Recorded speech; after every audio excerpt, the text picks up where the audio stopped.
Salut, c'est Mathieu Ross pour snowsurf.com. On est sur les tests des snowboards 2021-2022 aux Deux Alpes avec un temps splendide. Je voulais vous présenter quelques nouveautés splitboard pour la saison prochaine. Il n'y en a pas énormément de nouveautés l'an prochain, même si ça a été une grosse saison de splitboard Covid cette année. Mais quand même quelques trucs intéressants.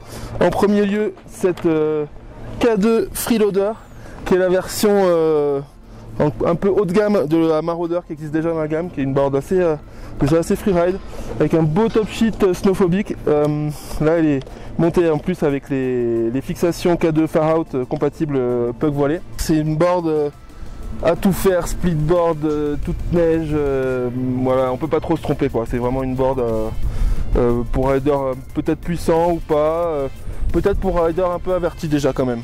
Voilà, puis là moi j'avais la 163 watts, j'ai des grands pieds, elle était vraiment parfaite, j'ai arrêté 2 mois avec.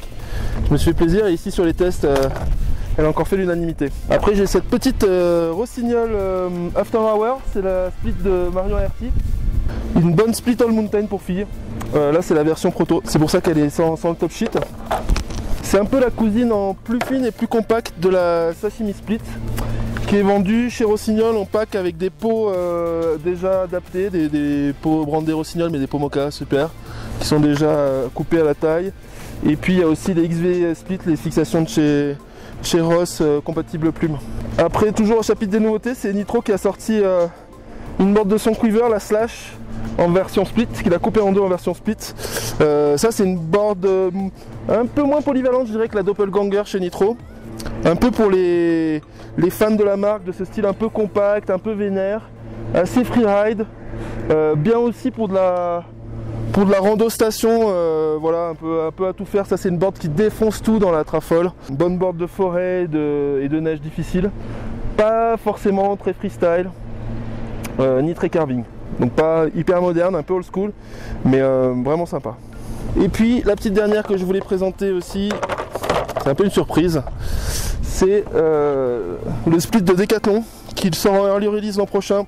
Ils vont sortir je crois 200 ou dans ces eaux là, donc il n'y en aura pas pour tout le monde l'an prochain. Après là ils l'auront que en version 157. Alors, moi qui suis un peu grand, je l'ai trouvé un peu trop molle. De toute façon c'est une split, ils ont bien réussi leur coup, c'est une split vraiment débutant, assez molle, pour se faire plaisir quoi. C'est pas une split de performance ou pour aller se faire des grands dénives, mais parfait pour débuter. 500 € avec les pots précoupés. Donc voilà, ben forcément ils sont allés se mettre sur un segment pour rendre le split accessible et je pense que c'est intéressant. Voilà, merci de liker si vous aimez cette vidéo.